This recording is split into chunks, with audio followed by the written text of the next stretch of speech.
What's the meaning of ATM card?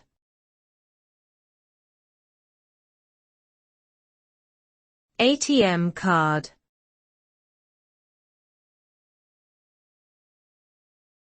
ATM card.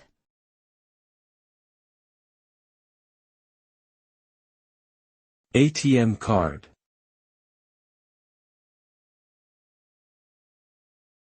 ATM card.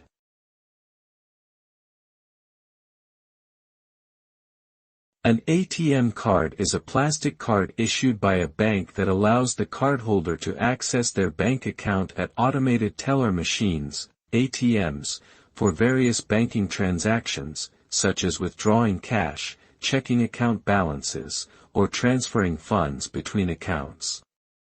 ATMs are located in many public places, such as shopping centers, airports, and train stations, making it convenient for bank customers to access their funds 24/7.